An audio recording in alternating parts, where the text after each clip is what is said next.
ছাত্ৰছাত্ৰীসকল যে কেৱল যে পঢ়াতে এক্সপাৰ্ট এইটো নহয়, আমাৰ প্ৰাঞ্জলে একেবাৰে ধুনীয়া কৰি পকৰি বনাই আছে আৰু একেবাৰে পকৰি বনাই গৰম গৰম পকৰি বিক্ৰী কৰিছে। আৰু পকৰিটো বোলে খাইছেনে খোৱা নাই? পকৰি খাইছেনে? থলুৱা বাবেলৰ ধাৰণা আমি ভবাতকৈ সঁচাকৈ বজাৰখন বহুত বেছি ভাল লগা হৈছে।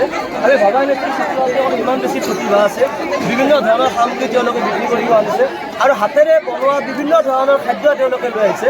আৰু এই বজাৰখনত আমি সঁচাকৈ বেছি ভাল লাগিছে। আমাৰ শ্ৰদ্ধাৰ যতীন ডেকা ছাৰ আমাৰ মাজত উপস্থিত হৈছে, তেখেতে বিক্ৰী কৰিম বুলি আহিছে। আমি তেখেতৰ পৰা জানিবলৈ বিচাৰিছোঁ আহি কেনেকুৱা ভাবিছে আপোনাৰ? যথেষ্ট ভাল লাগিছে। আমাৰ ছাত্ৰ ছাত্ৰীসকল যে ইমান এক্সপাৰ্ট, সকলো দিশতে আমি ছাত্ৰ ছাত্ৰীক আগবঢ়াই নিব লাগে। আৰু সেই যিটো কনচেপ্ট, সেই কনচেপ্টটোলৈ আজি যিখন ইয়াত বজাৰ অনুষ্ঠিত কৰা হৈছে, সঁচাকৈ আমাৰ কাৰণে এটা প্ৰশংসনীয় কাম হৈছে। আৰু ছাত্ৰ ছাত্ৰীসকল স্বাৱলম্বী হ'বলৈ হ'লে ঠিক এনেধৰণৰ পদক্ষেপ ল'বই লাগিব। আৰু এই পদক্ষেপৰ জৰিয়তে তেওঁলোকে স্বাৱলম্বী হৈ পঢ়া শুনাত আগবাঢ়ি যাব পাৰিব। গতিকে খুব প্ৰশংসনীয় কথা। আমি ছাৰক ধন্যবাদ জনাইছোঁ। আৰু ছাৰে নাই, মই চাই লৈছোঁ বজাৰখন আগত, নিশ্চয় কিনিম। আমাৰ ছাত্ৰ ছাত্ৰীসকলে বজাৰ দিছে আৰু কিনিব লাগিব। আমি প্ৰত্যেকে কিনিব লাগিব, তেতিয়াহে তেওঁলোকে উৎসাহ পাব, তেওঁলোকক উৎসাহ যোগাব লাগিব। আৰু সেইকাৰণে আমি আহ্বান জনাইছোঁ, স্থানীয় ৰাইজো আহক, আমাৰ শিক্ষকসকলে সকলোৱে ক্ৰয় কৰক আৰু তেওঁলোকৰ যি ঘৰত বনোৱা প্ৰস্তুত কৰা যি খাদ্য সামগ্ৰী অতি উন্নত মানদণ্ডৰ আৰু অতি পৰিপাটি। যিহেতু ছাত্ৰ, তেওঁলোকে ডিচিপ্লিনতে বজাৰখন অনুষ্ঠিত কৰা হৈছে। আমি অন্য বজাৰত গ'লে তাত যিটো এটা খামখেলি দেখা যায়, ইয়াত সেই খামখেলিটো নাই। আৰু আমাৰ ৰাধা আৰু আমাৰ আমাৰ ৰাধাই কণী আনিছে আৰু আমাৰ পৰিৱেশ হাতেৰে নিৰ্মিত সামগ্ৰীবোৰ আনিছে। আমি খাব লাগিব।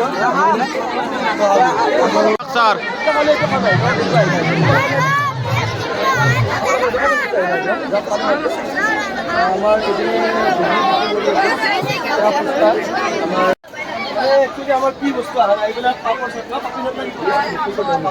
আৰু আপোনাৰ আলু চাটু আছে, জলফাই আছে, যদি দৌলৰ বস্তু আনিছে। এতিয়ালৈকে কিমান টকা বিক্ৰী কৰিলে?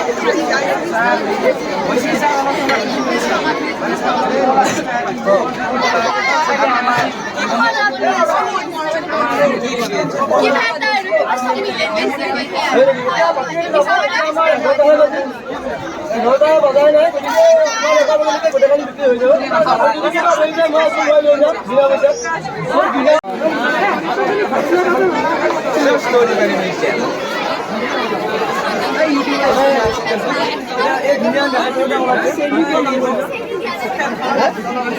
স্যাৰ বাইদেউ কইলে একজন নিবা লাগে। আৰু এইটোত কিমান কৰিছা?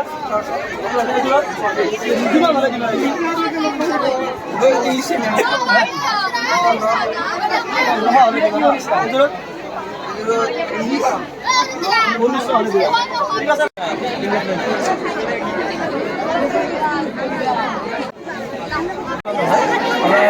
আমাৰ ৰঙিয়া অঞ্চলৰ আমাৰ ৰঙিয়াৰ বিভিন্ন ধৰণৰ ব্যক্তি অহা পৰিস্থিতি আছে আৰু মই বজাই বজাৰতে আমাৰ দাদাজন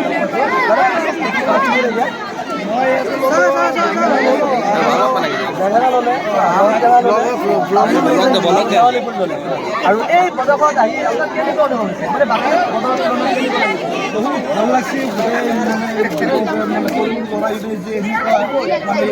বহুত ভাল লাগছে। মানে আমি কি কৰিব বিচাৰিছোঁ, এই মানে ব্যৱস্থাটোৰ জৰিয়তে তেওঁলোকক বস্তু কেনেকৈ স্বাৱলম্বী কেনেকৈ হ'ব পাৰি বা কেনেকৈ বস্তু বিক্ৰী কৰিব পাৰি বা কিনিব পাৰি, এই এটা শিক্ষা আমি দিবলৈ প্ৰেক্টিকেল শিক্ষা এটা দিবলৈ বিচাৰিছোঁ। খুবেই ভাল হৈছে। আৰু এই যে দামবিলাক কেনেকুৱা, মানে জেনেৰেল বজাৰতকৈ দাম বেছি হৈছে নে কম হৈছে? খোৱাটো মানে অলপ বেছি হৈছে, তথাপি তাৰমানে খোৱাটো কৈছে কিন্তু দিয়াটো ঠিকে আছে। আৰু আজিকালি অন্য বজাৰত কমত পোৱা গৈছে আৰু একেবাৰে ঠিক আছে।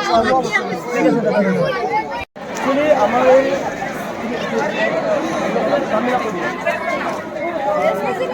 এই থলুৱা বজাৰত মই লগতে কৈছোঁ বিভিন্ন ধৰণৰ বস্তু ওলাইছে। এইবোৰৰ দাম কিমান কৰিছে?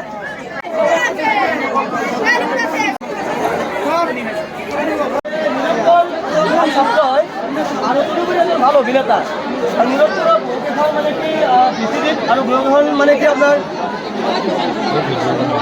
শ্বৰ্ট ফিল্মত তেওঁ অভিনয় কৰি আমাৰ ৰাইজৰ সময় লাভ কৰিছে আৰু আজি এটা বেলেগ ৰূপত অন্যদিনা আমি তাক ছাত্ৰ ৰূপত দেখা পাওঁ কেতিয়াবা মোবাইলত বা টিভিৰ পৰ্দাত এজন অভিনেতা হিচাপে দেখা পাওঁ আজি তাক বেপাৰী হিচাপে দেখা পাইছোঁ এই তিনিটা ঔটেঙা ঘৰৰ পৰা লৈ আহিছে তিনিটা নহয় বেছি আহিছিলোঁ বিক্ৰী হৈছে আমাৰ দোকানে আহিছে বিক্ৰী কৰি আহিছে নহয় আহিছে আৰু আমি ছাৰক অনুগ্ৰহ কৰি ছাৰেও লৈ যায় অনুগ্ৰহ কৰিব লগা নাই মই এটা কথা জানো যে বাণিজ্যৰ বস্তুটি লক্ষ্মী বাণিজ্যত লক্ষ্মীয়ে বাস কৰে আৰু নীৰজলে যি সুন্দৰকৈ কৰে যে মই ঔটেঙা আনিলোঁ বহুত বিক্ৰী কৰিলোঁ বহুত টকা ইনকাম কৰিলে আৰু তিনিটা আছে সেই তিনিটা যদি এই বিক্ৰী নাযায় মই নিম বাৰু কাৰণ যদি এতিয়া মই কিনি দিওঁ বজাৰখন ল'বলৈ প্ৰায় আৰু 2 ঘণ্টা 3 ঘণ্টা বাকী আছে মানে বিক্ৰী কৰি থাকিব সেইকাৰণে মই ভাবিছোঁ এতিয়া চাওক এতিয়া অকণমান সময় ৰৈ দিওঁ যদি বিক্ৰী হয় মই তাৰ পৰা তিনিটা নিম কিমান দিব লাগিব 50 টকা দিলোঁ ন ঠিক আছে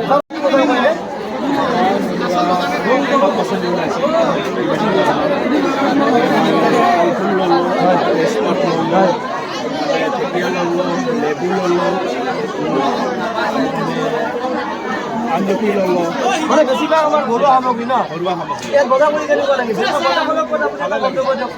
ভালে লাগিছে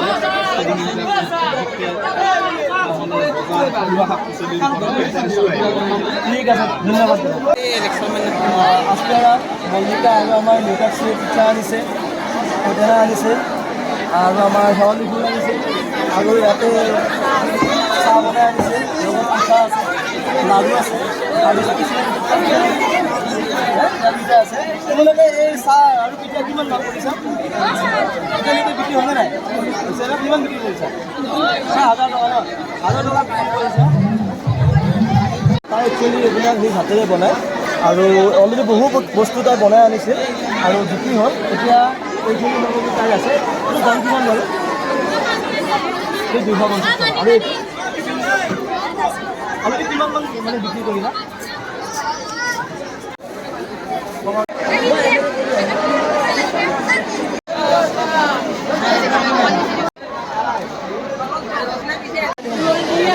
দেখিছে আৰু পিংকে সুন্দৰ কৰি আৰু হাতেৰে ঊলেৰে বনোৱা বস্তুবোৰ লৈ আহিছে এইবিলাক দাম কিমান কৰিছে 130 টকা এইখনত আৰু এইখনত বিক্ৰী হ'লে নাই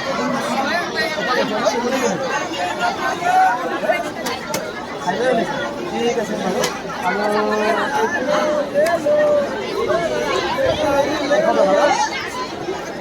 180 টকা আৰু মই চাবি নিম বাৰু 30 টকা ন মোক চাবি কৰি ল'ব বুলি মই নিজাক চাবি মই নিজাক আৰু মাৰি মই লৈ যাম এইটো চুইট না এইটো কিমান দাম কৰিছে 45 টকা 40 টকা ন ঠিক আছে এইটোও লৈ যাম বাৰু মই অকণমান কিমান দাম নিৰ্মিত আমাৰ ড্ৰিংকছ সঁচাকৈ মানে ছাত্ৰীসকলৰ যিটো প্ৰতিভা আমি মানিব লাগিব হা আমাক দোকানী ভাল লাগিছে দোকানীজন লগা হৈছে ধুনীয়া কৰি জনত গামোচা লৈ এজন মানে দোকানে যেনেকৈ বস্তু সামগ্ৰী বিক্ৰী কৰিছে তেনেকৈ তেওঁ ধৰি আছে তেনেকৈ বিক্ৰী হ'লে নাই ঠিক আছে বাৰু আমাৰ এইটো আমাৰ টিকলা দোকানী বাবা কিবা বিক্ৰী হ'ল না কি বিক্ৰী হ'ল আমাৰ শেৱালি ফুল বিক্ৰী হৈছে ন কিমান দাম কৰিছা